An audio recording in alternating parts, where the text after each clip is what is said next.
Before this story truly begins, pause for just 1 second and imagine this. You're thousands of feet in the air, your entire life reduced to a single suitcase, your child sleeping against your chest, and strangers judging you without knowing a thing about the battles you've survived. If stories about resilience, justice, and quiet strength move your heart, then stay with me until the very end, and if you believe kindness still matters in this world, don't forget to like this video and subscribe to the channel so more stories like this can reach people who need them. They were already boarding when Daniel Carter felt the familiar knot tighten in his chest. Airports always did that to him. Too many eyes, too many assumptions. He adjusted the strap of his worn backpack and glanced down at his daughter, Lily, curled up in his arms, her small fingers clutching the edge of his hoodie. She was 6 years old, light as a feather, exhausted from the long drive to the airport and the tears she'd cried earlier when she asked if her mom would be there to pick them up. Daniel had smiled and said, "Soon," even though he knew that "soon" was a word built from hope, not certainty. Daniel was a single father, not by choice but by fate. 2 years earlier, his wife had passed away after a sudden illness, leaving him alone with a grieving child and a life that seemed to collapse overnight. He sold his car, moved out of their apartment, worked double shifts, and learned how to braid hair, pack school lunches, and hold himself together when Lily cried herself to sleep. This flight was supposed to be a turning point. A new job, a fresh start, a chance to rebuild something that felt like home. He had used nearly all his savings to buy the tickets. First class, of all things. Not because he wanted luxury, but because Lily had never been on a plane before and was terrified. He wanted her to feel safe, to have space, to feel like for once, life wasn't squeezing them into the smallest possible corner.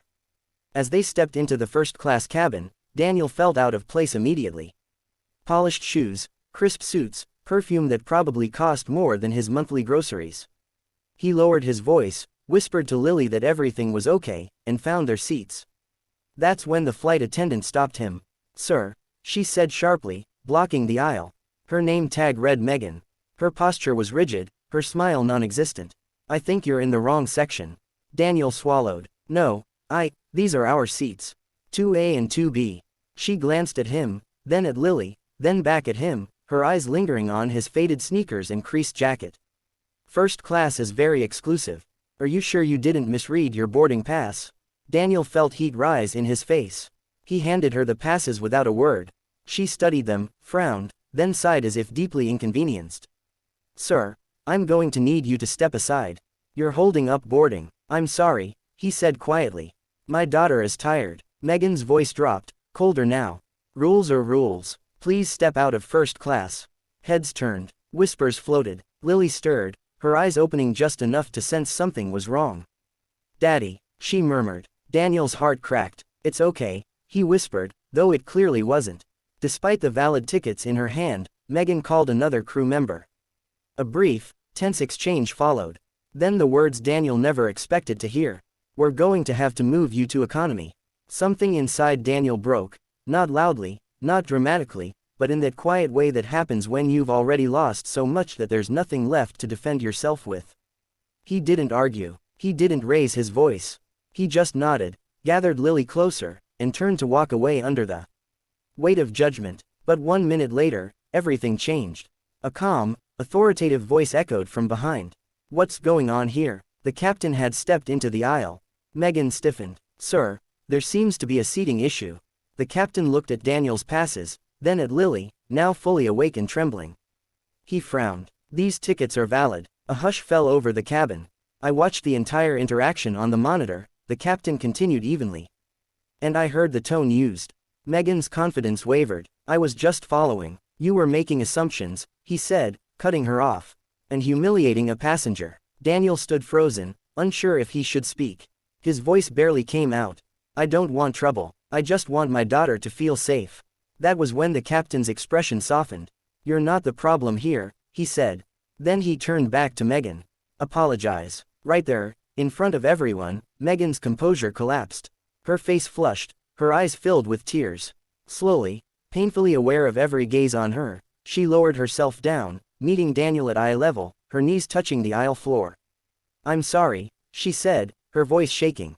"I judged you. I was wrong." The silence was overwhelming. Daniel didn't feel triumph. He didn't feel victory. He felt tired. But he also felt something else, validation.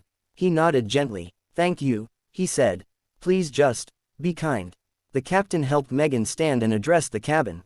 "We will not tolerate disrespect of any kind on this flight." Applause broke out, hesitant at first, then stronger. A woman across the aisle wiped her eyes. A businessman nodded at Daniel with quiet respect. As Daniel and Lily settled into their seats, Lily looked up at him and smiled. "Daddy, we're okay," she said. "Yes," he whispered, tears finally escaping. "We are." The rest of the flight passed peacefully. Megan avoided eye contact but later returned with juice for Lily and a blanket, her apology unspoken but sincere. When the plane landed, Daniel didn't feel rich or powerful. He felt something better, seen, respected, human. And if there's one lesson in this story, it's this: you never know what someone has survived just to be standing where they are. Kindness costs nothing, but judgment can cost everything. If this story touched your heart, take a moment to like this video and subscribe to the channel. Your support helps us share more stories that remind the world empathy still matters. And remember, sometimes, the strongest people are the ones who endure quietly, holding their children close, hoping for a gentler tomorrow.